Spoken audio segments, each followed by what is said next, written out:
শেখ হাসিনা অধ্যাপক ইউনূসকে অসম্মান দিলেও সম্মান জানিয়েছে ভারত। থাইল্যান্ডে প্রধান উপদেষ্টার সঙ্গে বৈঠকে এমন মন্তব্য করেন ভারতের প্রধানমন্ত্রী নরেন্দ্র মোদী। নরেন্দ্র মোদীর সাথে বৈঠকে কোনো রাগঢাক না রেখেই স্বৈরাচারী খুনি হাসিনাকে ফেরত চেয়েছেন প্রধান উপদেষ্টা ডক্টর মোহাম্মদ ইউনূস। এ সময় মোদীকে ডক্টর ইউনূস বলেন, দুই দেশের মধ্যে বন্দি বিনিময় চুক্তি অনুযায়ী শেখ হাসিনাকে ফেরত দিতে বাধ্য ভারত। শেখ হাসিনার প্রত্যর্পণ নিয়ে নিজেদের অবস্থান পরিষ্কার করল ভারত। শুক্রবার 4 এপ্রিল এক প্রেস ব্রিফিংয়ে ভারতের পররাষ্ট্র সচিব বিক্রম মিশ্রি বলেন, বাংলাদেশের সাবেক প্রধানমন্ত্রীর বিষয়ে আলোচনা হয়েছে। शेख हसीना का सवाल है और उनके सिलसिले में जो बांग्लादेश की ओर से एक निवेदन आया है। ভারতে গ্রেফতার হয়েছেন বাংলাদেশের প্রধানমন্ত্রী শেখ হাসিনা। জুলাই গণহত্যার প্রধান আসামি সাবেক প্রধানমন্ত্রী শেখ হাসিনাকে ফেরত দিয়ে ভারত ন্যায় বিচারের পক্ষে দাঁড়াবে বলে জানিয়েছে ভারত। মোহাম্মদ শাহ বিশ্বাসের রিপোর্টে বিস্তারিত। ভারতে আপনার গ্রেপ্তার হয়েছেন শেখ হাসিনা। ভারতের প্রধানমন্ত্রী নরেন্দ্র মোদী আগে থেকেই বসে আছেন একজন অতিথির অপেক্ষায়, সঙ্গে সারিবদ্ধ হয়ে অপেক্ষা করছেন তার সফর সঙ্গীরাও। তারপর শ্রেণীকক্ষে শিক্ষক প্রবেশের পর যেমনি করে সব শিক্ষার্থী দাঁড়িয়ে যায়, তেমনি করে দাঁড়িয়ে গেলেন নরেন্দ্র মোদী সহ উপস্থিত সবাই। বীরদর্পে প্রবেশ করলেন নতুন বাংলাদেশের অকুতভয় কাণ্ডারি নোবেলজয়ী ডক্টর মোহাম্মদ ইউনূস। এই বৈঠকটা ঘিরে আপনার নরেন্দ্র মোদীর যে প্রথম কথাটা ছিল, বাংলাদেশের সাবেক প্রধানমন্ত্রী শেখ হাসিনার বিরুদ্ধে যত কেস মামলা দায়ের করা হয়েছে, সমস্ত কেস মামলাকে শেষ করতে হবে এবং বাংলাদেশের সাবেক প্রধানমন্ত্রী শেখ হাসিনা তাকেও বাংলাদেশে ফেরাতে হবে। ভারত চায় যে সেনাপ্রধানের সাথে প্রেসিডেন্ট শাহাবুদ্দিন চুক্ত সম্পর্ক দৃঢ় থাকুক, প্রেসিডেন্টের সাথে ভালো সম্পর্ক রেখে একটা পদ্ধতি তৈরি করো যেখানে একটা সলিউশন হয়। এখন কেউ চিন্তা করছেন যে সলিউশন না পারলে সেনাবাহিনী নিজেরাই ক্ষমতায় চলে আসতে পারে যদি অবস্থা বেগতিক হয়। পিনাকি ভট্টাচার্যকে ইঙ্গিত করে বিএনপির বিতর্কিত এবং দুর্নীতিবাজ নেতা জনাব মির্জা আব্বাসের আপত্তিকর বক্তব্যের আমরা কঠিন জবাব দেব এবং তীব্র প্রতিবাদ করব। আসসালামু আলাইকুম দর্শক, নতুন একটা নিউজে আপনাকে স্বাগতম। প্রিয় দর্শক, ডক্টর ইউনূসের ম্যাজিকে কুপকাত নরেন্দ্র মোদী। শেখ হাসিনার ফেরত নিয়ে ভারতের নতুন বার্তা। 3 মাসের মধ্যে শেখ হাসিনাকে বাংলাদেশের কাছে ফেরত দেওয়ার ঘোষণা দিল ভারত। অবশেষে কোটি কোটি মানুষের দাবি হাসিনার বিচার ও ফাঁসির সাজার দিকে এক ধাপ এগিয়ে গেল বাংলাদেশ। হাসিনার ফাঁসি কবে হবে এ নিয়ে থাকছে গুরুত্বপূর্ণ একটি প্রতিবেদন। এদিকে পিনাকি ভট্টাচার্যের বিরুদ্ধে মির্জা আব্বাসের ঘটনায় নেট দুনিয়া তোলপাড় হবার ঘটনা প্রেক্ষাপট নিয়ে করা আমাদের আজকের ভিডিওটি অত্যন্ত গুরুত্বপূর্ণ। ভিডিওটি শুরু থেকে শেষ পর্যন্ত ধৈর্য সহকারে দেখে একটি লাইক দিয়ে সবাইকে শেয়ার করে দিন। আমাদের চ্যানেলে নতুন হলে চ্যানেলটি সাবস্ক্রাইব করে পাশে থাকা বেল আইকনে ক্লিক করে রাখুন। আমাদের ভিডিওটি আপনি বাংলাদেশের কোন জেলায় বসে দেখছেন বা শুনছেন সেটি অবশ্যই কমেন্ট বক্সে কমেন্ট করে জানিয়ে দিতে ভুলবেন না। ভারতের প্রধানমন্ত্রী নরেন্দ্র মোদী আগে থেকেই বসে আছেন একজন অতিথির অপেক্ষায়, সঙ্গে সারিবদ্ধ হয়ে অপেক্ষা করছেন তার সফর সঙ্গীরাও। তারপর শ্রেণীকক্ষে শিক্ষক প্রবেশের পর যেমনি করে সব শিক্ষার্থী দাঁড়িয়ে যায়, তেমনি করে দাঁড়িয়ে গেলেন নরেন্দ্র মোদী সহ উপস্থিত সবাই। বীরদর্পে প্রবেশ করলেন নতুন বাংলাদেশের অকুতভয় কাণ্ডারি নোবেলজয়ী ডক্টর মোহাম্মদ ইউনূস। এই দৃশ্য চোখ জুড়িয়ে দিয়েছে কোটি কোটি বাঙালির। কূটনৈতিক বিশ্লেষকরা বলছেন, ডক্টর ইউনূসের জন্য নরেন্দ্র মোদীর অপেক্ষা, সামান্য দেরিতে ডক্টর মোহাম্মদ ইউনূসের প্রবেশ এবং সকলের দাঁড়িয়ে যাওয়া নিছক একটি স্বাভাবিক ঘটনা নয়, বরং এর রয়েছে সুদূর প্রসারী কূটনৈতিক গুরুত্ব। আর সেটি হলো ভারতের সঙ্গে বৈঠকের জন্য বাংলাদেশ মুখিয়ে আছে, কিংবা নরেন্দ্র মোদীর সাক্ষাৎ পেতে ডক্টর ইউনূস দিন দরবার করে চলেছেন এতদিন, এমনটি যারা ভেবেছেন তাদের ধারণা ভুল। বরং বাংলাদেশের সঙ্গে বৈঠকটা ভারতের জন্যই বেশি গুরুত্বপূর্ণ, ভারতের কাছেই বেশি আকাঙ্ক্ষিত। থাইল্যান্ডের ব্যাংককে বিমস্টেক সম্মেলনে মোদী ইউনূস বৈঠকের শুরুটা ঠিক এমনই কূটনৈতিক বার্তা বহন করে। বিশ্লেষকরা বলছেন, ভারত বাংলাদেশ বৈঠকে আরও একটি দিক দিয়ে মোদীকে পেছনে ফেলেছেন ডক্টর মোহাম্মদ ইউনূস, আর সেটি হল নরেন্দ্র মোদীকে দেওয়া উপহার। 10 বছর আগে মুম্বাইয়ে অনুষ্ঠিত 102তম ভারতীয় বিজ্ঞান কংগ্রেসে ডক্টর ইউনূসকে স্বর্ণপদক দিয়েছিলেন নরেন্দ্র মোদী, আর সেই ছবিটিকেই বাঁধাই করে উপহার হিসেবে মোদীকে দিয়ে ডক্টর ইউনূস বোঝাতে চাইলেন বাংলাদেশ অকৃতজ্ঞ নয়, বাংলাদেশ বন্ধুত্বের মর্যাদা দিতে জানে। ইউনূস বোঝাতে চাইলেন সম্পর্কের উন্নয়ন ঘটাতে চাইলে বাংলাদেশের বর্তমান নেতৃত্বের উপর আস্থা রাখতে পারে ভারত। বিশ্লেষকদের মতে ইউনূস মোদী বৈঠকের সবচেয়ে প্রত্যাশিত এবং ফলপ্রসূ দিক ছিল ভারতের কাছে উত্থাপন করা বাংলাদেশের দাবিসমূহ। শেখ হাসিনার সরকার বছরের পর বছর যে দাবিগুলো তোলার সাহস করেনি, মুখের উপর সেই দাবিগুলোই করলেন ডক্টর মোহাম্মদ ইউনূস। তিস্তার পানি বন্টন চুক্তি, সীমান্তে হত্যা বন্ধের মতো অতি জরুরি বিষয়গুলো ইউনূস তুলে ধরলেন অতি গুরুত্বের সাথে, সঙ্গে জানালেন শেখ হাসিনাকে ফেরত দেওয়ার মতো স্পর্শকাতর দাবিও। মাননীয় চিফ অ্যাডভাইজার মহোদয় ইন্ডিয়ার প্রধানমন্ত্রী শ্রী নরেন্দ্র মোদীর সাথে বৈঠক করেছেন এবং বৈঠকে আমাদের সাথে যে পারস্পরিক স্বার্থ সংশ্লিষ্ট যতগুলো ইস্যু ছিল সবগুলো নিয়ে কথা হয়েছে। যেমন শেখ হাসিনা প্রত্যর্পণ বিষয়ে কথা হয়েছে, শেখ হাসিনা যে ওইখানে বসে অনেক ধরনের ইনসেন্ডিয়ারি কমেন্ট করছেন সেগুলো বিষয়ে কথা হচ্ছে। বহুল কাঙ্ক্ষিত ভারত বাংলাদেশ বৈঠকের পুরোটা সময় হাস্যোজ্জ্বল ও স্বাভাবিক দেখা গেছে বাংলাদেশের প্রধান উপদেষ্টা ডক্টর মোহাম্মদ ইউনূসকে। অন্যদিকে বৈঠকে অনেকটাই অবসাদগ্রস্ত ও চিন্তিত দেখা গেছে নরেন্দ্র মোদীকে। ফলে এই বৈঠকে প্রাথমিকভাবে মনস্তাত্ত্বিক বিজয় অর্জন করেছে বাংলাদেশ, এমনটাই মনে করছেন কূটনৈতিক বিশেষজ্ঞরা। সব ধরনের জল্পনা কল্পনার পর অবশেষে বাংলাদেশ ভারতের দুই সরকার প্রধানের বৈঠক অনুষ্ঠিত হয়েছে। শেখ হাসিনা ক্ষমতাচ্যুত হওয়ার পর এই প্রথম মোদীর সাথে বৈঠক করেছে ডক্টর ইউনূস। দুই সরকার প্রধানের এই বৈঠকে উঠে এসেছে বাংলাদেশের সাবেক পলাতক প্রধানমন্ত্রী শেখ হাসিনা প্রসঙ্গ। একই সাথে বাংলাদেশের কাছেও ভারতের প্রত্যাশার কথা তুলে ধরেছেন নরেন্দ্র মোদী। সোহাগ বিশ্বাসের প্রতিবেদন। থাইল্যান্ডের রাজধানী ব্যাংককে বিমস্টেক সম্মেলনের ফাঁকে বাংলাদেশের প্রধান উপদেষ্টা অধ্যাপক ডক্টর মোহাম্মদ ইউনূসের সঙ্গে বৈঠকে গঠনমূলক সম্পর্ক নষ্ট করে এমন বক্তব্য এড়িয়ে চলার আহ্বান জানিয়েছেন ভারতের প্রধানমন্ত্রী নরেন্দ্র মোদী।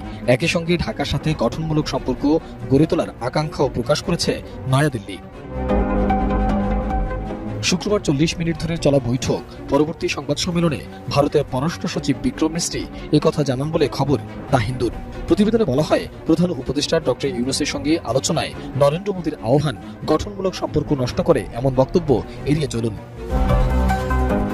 দ্য হিন্দুর প্রতিবেদন অনুসারে নয়াদিল্লিতে সংবাদ সম্মেলনে বিক্রম মিস্ত্রি আরও বলেন, মোদী একটি গণতান্ত্রিক, স্থিতিশীল, শান্তিপূর্ণ, প্রগতিশীল এবং অন্তর্ভুক্তিমূলক বাংলাদেশের প্রতি ভারতের সমর্থন পুনর্ব্যক্ত করেছেন। তিনি জোর দিয়ে বলেছেন, ভারত দুই দেশের সম্পর্কের ক্ষেত্রে জনকেন্দ্রিক দৃষ্টিভঙ্গিতে বিশ্বাস করে এবং দীর্ঘ সময় ধরে চলা দুই দেশের মধ্যে সমঝোতার কথাও তুলে ধরে, যা উভয় দেশের জনগণের জন্য বাস্তব সুবিধা বয়ে এনেছে। प्रधानमंत्री जी ने इसके बारे में भी अपनी सोच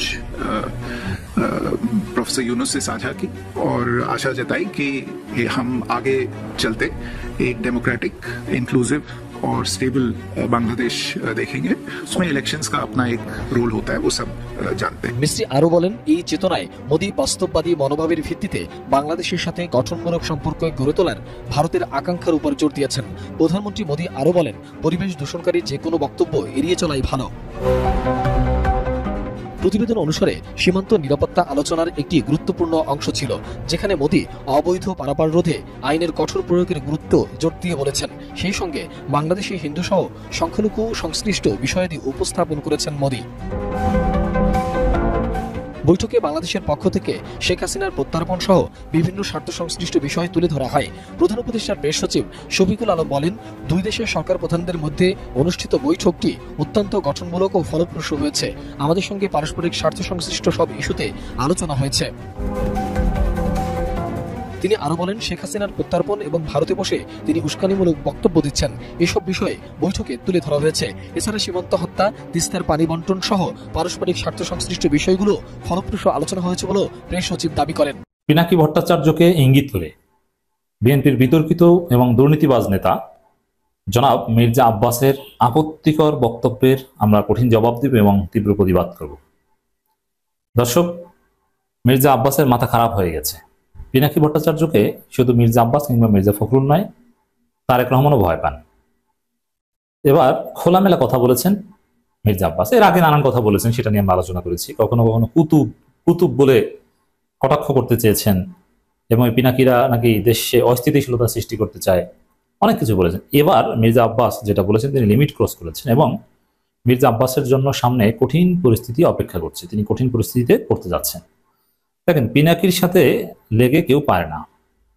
আওয়ামী লীগ ক্ষমতায় ছিল, তাদের সর্বোচ্চ রাষ্ট্র ক্ষমতা ব্যবহার করে আওয়ামী লীগের আব্বা ভারতের সহযোগিতা নিয়েও আওয়ামী লীগ ক্ষমতায় থাকা অবস্থায় পিনাকিকে কিচ্ছু করতে পারেনি। বরং যারা পিনাকির বিরুদ্ধে লাগতে গিয়েছে তাদের সবাইকে বিভিন্নভাবে জয় বাংলা করে দিয়েছে। এখন মির্জা আব্বাস বরং তার জন্য ভালো ছিল পিনাকির সমালোচনা সহ্য করা, আর রাজনীতিবিদরা সমালোচনা সহ্য করবে, এটাই স্বাভাবিক। কিন্তু মির্জা আব্বাস এটা না করে তিনি বরং পিনাকি ভট্টাচার্যকে গালি দিয়েছেন। পিনাকির যে স্টাইল, তার যে অ্যাপ্রোচ, তাকে যারা এভাবে গালি দেয়, পিনাকি তাদেরকে ছাড়েন না, ছাই দিয়ে তাদেরকে ধরেন। এখন পিনাকি ভট্টাচার্যের সমালোচনা করতেই পারে, কিন্তু সমালোচনা করতে যে মির্জা আব্বাস যেভাবে লিমিট ক্রস করেছে, তাদের সামনে কি হবে এটা আমি বলি। মির্জা আব্বাসের অনেক দুর্নীতি, ভারতের দালালির অনেক প্রমাণ, আওয়ামী লীগের সাথে কিভাবে আতাত করে গত 15 বছর চলেছে তার অনেক প্রমাণ, কিভাবে টাকা খেয়ে আপোষ করে আন্দোলন বিক্রি করে দিয়েছে, আন্দোলন জমে উঠেছে, হাসিনা ভয়ে আছে, হঠাৎ মির্জা আব্বাস আন্দোলন খেয়ে দিয়েছে, কিভাবে এই আকামগুলো মির্জা আব্বাস করেছে, এগুলো সব খুব শীঘ্রই দেখবেন যে পিনাকি ইলিয়াস, কনক সারোয়ারদের মাধ্যমে সামনে আসে। আর এই মির্জা আব্বাস ডিমোরালাইজড হয়ে যাচ্ছে। এই মির্জা আব্বাসের রাজনৈতিক ক্যারিয়ারেই হুমকির মধ্যে পড়বে এমন এমন দুর্নীতি বা আকামের তথ্য সামনে আসবে। তো মির্জা আব্বাস কোন জায়গায় পা দিয়েছেন তিনি বুঝতেও পারেননি, এবং তিনি আগুন নিয়ে খেলছেন যে আগুনে তার হাত পুড়ে যাবে। তো মির্জা আব্বাসের জন্য সামনে সেই কঠিন পরিস্থিতি আছে। দর্শক, কি বলছেন মির্জা আব্বাস?